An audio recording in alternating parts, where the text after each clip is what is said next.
नमस्कार विद्यार्थी मित्र हो. मी Deepak Sarnobat Light House YouTube चॅनेलमध्ये आपल्या सर्वांचं मनपूर्वक स्वागत. आजच्या व्हिडिओमध्ये आपण ट्रान्सलेशन या सिरीजमधील शेवटची जी महत्त्वाची कॉन्सेप्ट आहे ती समजून घेणार आहोत. याच्यापूर्वी आपण translation of English words, translation of English sentences he 2 unit समजावून घेतलेले आहेत आणि आज आपण ट्रान्सलेशन ऑफ इंग्लिश इडियम्स और प्रवर्ब्स याचा अर्थ इंग्रजी म्हणीचा जो आपण वापर करतो त्याचं मराठी भाषांतर आपणाला माहिती असणं खूप गरजेचं आहे. आता काही महत्त्वाच्या इंग्रजीमधील म्हणी आणि त्यांचं भाषांतर आपण पाहणार आहोत. Man is the slave of his habits याचा अर्थ मनुष्य त्याच्या सवयींचा गुलाम असतो. Hard work is the key to success परिश्रम ही यशाची गुरुकिल्ली आहे. रीफ ॲज यू सो पेरावे तसे उगवते. नो पेन नो गेन कष्टाशिवाय फळ नाही. कष्ट केलेच पाहिजेत आपणा सर्वांना. Rome was not built in a day याचा अर्थ महत्त्वाची कामे तडकाफडकी होत नाहीत. वेळ द्यावा लागतो आपणाला त्यांच्यासाठी. बरोबर आहे ना. All that glitters is not gold चकाकते ते सगळेच किंवा सर्वच सोने नसते. सोनं असणारीच गोष्ट चकाकते असं काही नाही, बाकीच्या गोष्टीसुद्धा चकाकतात. वर्क इज वर्शिप कार्य हीच पूजा. Every dog has his days 4 दिवस सासूचे 4 दिवस सुनेचे. माईट इज राईट बळी तो कानपिळी. The pen is mightier than the sword लेखणी ही तलवारीपेक्षा श्रेष्ठ असते. Love makes the world go round प्रेमाने जग जिंकता येते. A man is known by the company he keeps ही महत्त्वाची इडियम लक्षात ठेवा. मनुष्य त्याच्या संगतीवरून ओळखला जातो. पुढची महत्त्वाची आहे. किल 2 बर्ड्स विथ 1 स्टोन एका दगडात 2 पक्षी मारणे. Practice makes a man perfect सरावाने माणूस परिपूर्ण होतो. The early bird catches the worm याचा अर्थ हाजीर तो वजीर. Slow and steady wins the race हळू आणि स्थिर चालणारा शर्यत जिंकतो. पुढची महत्त्वाची आहे पहा.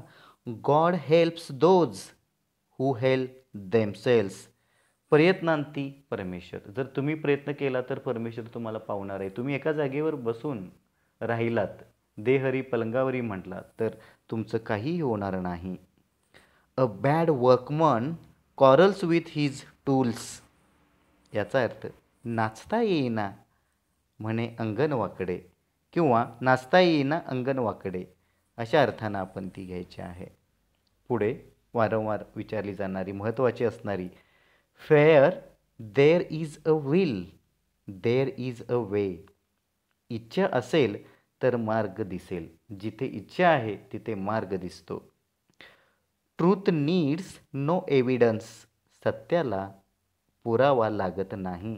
सत्याला पुराव्याची आवश्यकता नाही. Time and tide wait for none म्हणजे वेळ कोणासाठी थांबत नाही. Prevention is better than cure उपचारापेक्षा प्रतिबंध बरा. अगोदरच पूर्व काळजी घेणं कितीही चांगलं आहे. बरोबर आहे ना.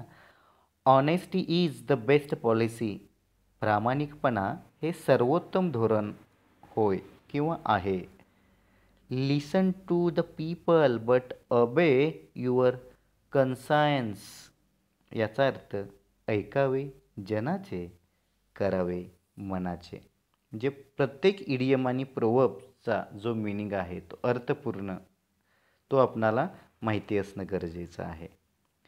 Service to man is service to God मानव सेवा हीच ईश्वर सेवा. Every light has its shadow म्हणजे दिव्याखाली अंधार. Empty vessels make more noise. उथळ पाण्याला खळखळाट फार. उथळ पाणी असेल तर खळखळाट जास्तच असतो. खोल असणारं पाणी नेहमीच शांत असतं. काठावर उभा राहून आपणाला त्याचा अंदाज घेता येत नाही. Action speaks louder than words. ह्याचा अर्थ उक्तीपेक्षा कृती श्रेष्ठ आहे. म्हणजे फक्त बोलत बसणं महत्त्वाचं नाही, तर कुठेतरी कृती करणं महत्त्वाचं आहे. 10 मित्रांना मदत करतो म्हणणं आणि त्यातल्या 1-2घांना मदत करणं यामध्ये खूप फरक आहे. Necessity is the mother of invention. गरज ही शोधाची जननी आहे. Cut your coat according to your cloth म्हणजे काय? अंथरूण पाहून पाय पसरावे. या इडियम्स आणि प्रोव्हर्ब्समधील काही शब्द जे आहेत डिफिकल्ट, ते ट्रान्सलेशन ऑफ इंग्लिश वर्ड्समध्ये देखील येऊ शकतात. त्यामुळं दोन्ही युनिटच्या दृष्टिकोनातून, दोन्ही प्रश्नांच्या दृष्टिकोनातून तुम्ही तयारी करू शकताय. हा व्हिडिओ आवडला असेल तर नक्कीच लाईक करा, कमेंट करा, शेअर करा. आणि परीक्षेमध्ये जर तुम्हाला यापैकी एखादी इडियम आली तर साहजिकच तुम्ही कमेंट बॉक्समध्ये आलेली इडियम आणि तुम्ही लिहिलेला अर्थ नक्की मेन्शन करा. Thank you very much.